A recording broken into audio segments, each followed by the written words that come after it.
சரி சார், இப்போ உங்க தலைவர் பேசும்போது ஒரு விஷயம் சொல்லியிருந்தாரு. எப்படி எம்ஜிஆர் அவர்கள் வந்து பாண்டிச்சேரியிலேருந்து தமிழ்நாடுக்கு வந்தாரோ அந்த மாதிரி நானும் பாண்டிச்சேரியிலேருந்து தமிழ்நாடுக்கு வருவேன்ற மாதிரி ஒரு விஷயத்த கையில் எடுத்திருக்காராமே. ஆமாமா, பாண்டிச்சேரியில நம்ம தலைவருக்கு ஃபேன்ஸ் கொஞ்சம் அதிகம், நம்ம பேர் இருக்காங்க. அதனால பாண்டிச்சேரினா தலைவர் வந்து கண்டிப்பா வந்து அங்க சிஎம் ஆயிடுவாரு. அதனால பாண்டிச்சேரியில ஜெயிச்சதுக்கு அப்புறம் அடுத்து தமிழ்நாட்டுக்கு பிடிச்சிட வேண்டியதான். இல்ல, பாண்டிச்சேரி சிஎம்மா நீங்க ஆயிட்டு அவரை தமிழ்நாட்டுக்கு வரட்ட போறீங்கன்னு கூட ஒரு சில தகவல்கள் வந்துச்சு.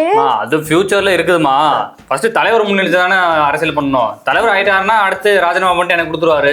நான் வந்து பாண்டிச்சேரியோட சிஎம் ஆயிடுறேன். அதுக்கப்புறம் தமிழ்நாட்டுக்கு அவரு, அதுக்கப்புறம் பாண்டிச்சேரிக்கு நானா போயிட்டு நல்லா ஆட்சி பண்ணுவோம். சரி, தமிழ்நாட்டு சிஎம் மட்டும் சிஎம் அங்கிள் என்ன அங்கிள் ராங் அங்கிள் தான் சொல்றீங்க.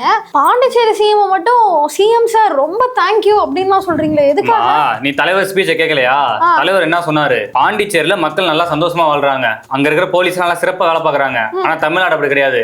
தமிழ்நாட்டுல நிறைய பிரச்சனை, நிறைய பிள்ளைங்களை வந்து இடுப்ப கிள்றாங்க, நிறைய பேர் வந்து பர்ஸ் அடிச்சுட்டு போயிடறானுங்க. அந்த மாதிரிலாம் பாண்டிச்சேரியில கிடையாது. அதனால தலைவர் சொன்னாரு, பாண்டிச்சேரியை பார்த்து தமிழ்நாடு கத்துக்கோங்கன்னு சிஎம் அங்கிளுக்கு ஒரு அட்வைஸ் கொடுத்தாரு. எது இடுப்பு கிள்றதையா சார்?